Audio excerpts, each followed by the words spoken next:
త్యాగశీలి మన మల్లారెడ్డి సార్ గారు. ఇక ఉపాధ్యాయుడిగా తన ప్రయాణాన్ని కొనసాగించి గణితాన్ని బోధించి స్పీడ్ అండ్ అక్యురసీని విద్యార్థులకు తెలియజేసి ఈ విషయాన్ని తను చెప్పడమే కాకుండా మీరు బాగా గమనించుంటారు, లాజికల్ మైండ్ ఉన్నటువంటి ప్రధానోపాధ్యాయుడు గణిత శాస్త్రం చదువుకున్నటువంటి ప్రధానోపాధ్యాయుడికి సాంఘిక శాస్త్రం చదువుకున్న వారికి తేడా. సాంఘిక శాస్త్రం చదువుతూ అనేకమైనటువంటి విశ్లేషణ పూరితంగా పోతాడు. ఒక జీవం వస్తేనే ఇంగ్లీష్ అర్థం కాకుండా కూడా ఇంగ్లీష్ లో ఏముంటుందని అర్థం చేసుకునే నాలెడ్జ్ ఉన్నటువంటి వాళ్ళ గణిత శాస్త్రోపాధ్యాయులు. మరి అటువంటి గణిత శాస్త్రాన్ని ఆపోసన బట్టి విద్యార్థుల గణిత శాస్త్రంలో నిష్ణాతులు చేసి అనేక మంది ఇంజనీర్లను తయారు చేసినటువంటి వ్యక్తి. అనేక మంది అసలు నిన్న మొన్నటి వరకైతే ఒక వైరల్ గా కొనసాగించింది వాట్సాప్ అనేది సార్ పదవీ విరమణ సన్మాన కార్యక్రమం జరుగుతున్నంత వరకు ఏపీహెచ్ఎం అయితేనేమి, కృషి డివిజన్ అయితేనేమి, ఏపీటీఎఫ్ అయితేనేమి, యూటీఎఫ్ అయితేనేమి అన్ని సంఘాల వాట్సాప్ లో చక్కర్లు కొట్టినటువంటి విషయం ఏదైనా అంటే అది కేవలం పదవీ విరమణ కావిస్తున్నటువంటి మన మల్లారెడ్డి సార్ గురించి.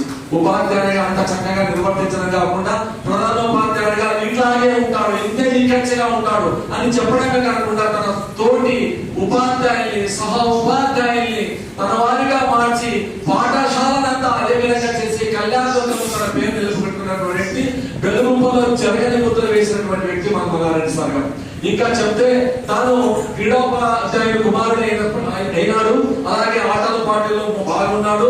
అంతెందుకు రిటైర్మెంట్ అయిపోయినటువంటి వయసులో క్రికెట్ కోసం పోటీలు ఆడుతున్నప్పుడు ఆయన అవుట్ చేయడం మనం క్రీడోపాధ్యాయులు బోధనగా ఉన్నటువంటి వాళ్ళకి అర్థం కాలేదంటే ఆయన చూడండి ఒక ఉప విద్యాశాఖాధికారిగా అనేక సమస్యలు పరిష్కరిస్తూ అనేక ఇన్స్పెక్షన్లకు వెళుతూ అనేక కంప్లైంట్లను పరిష్కరించడానికి పోతూ అవన్నీ చేసి తర్వాత ప్రధానోపాధ్యాయుల ఎస్ఆర్లను అన్నింటినీ సకాలంలో పూర్తి చేయడమే కాకుండా ఏ ఒక్కరికి ఇంక్రిమెంట్ విషయం అయితేనేమి వేరే ఏ విషయమైనా సరే అడుగు పెట్టకుండా కేవలం వాళ్ళ గురించి తెలుసుకొని వెంటనే వాటిని పూర్తి చేసినటువంటి గొప్ప ఆదర్శనీయుడైనటువంటి ఉప విద్యాశాఖ అధికారి ఎవరున్నారంటే కేవలం మన మల్లారెడ్డి సార్ గారు చెప్పవచ్చు.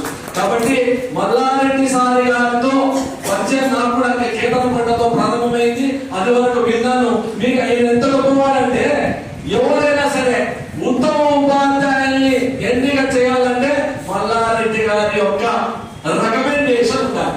అంటే అలాగే ఉపాధ్యాయులు అంటే పరీక్షల నిర్వహణలో చీఫ్ సూపరింటెండెంట్ అని డిపార్ట్మెంట్లు వేయాలంటే మల్లారెడ్డి గారి హస్తం ఉండాలి.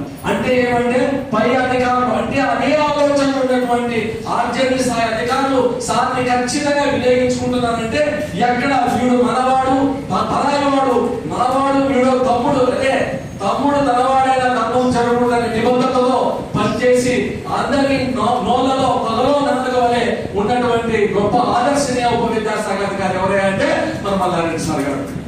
ఇలా చెప్పుకుంటూ పోతే గోకాలలో నాకు ఇచ్చిన టైం కేవలం 2 నిమిషాలు కాబట్టి ఆయన గురించి 3 మాటల్లో చెప్తాను. Sir passionate towards his profession, అలాగే డెడికేటెడ్, ఇంకా ఇవన్నీ చేయడానికి వర్కాలిక్. ఫైనల్ గా నేనేం చెప్తున్నానంటే మన గుంతకల్ డివిజన్ గుత్తి డివిజన్ కు ఇన్క్రెడిబుల్ ఆఫీసర్ ఎవరైనా అంటే అది కేవలం మల్లారెడ్డి గారు తెలియజేస్తూ ఈ మంచి అవకాశం ప్రతి ఒక్కరికి ధన్యవాదాలు తెలియజేస్తూ వినిపిస్తున్నాం. జై హింద్.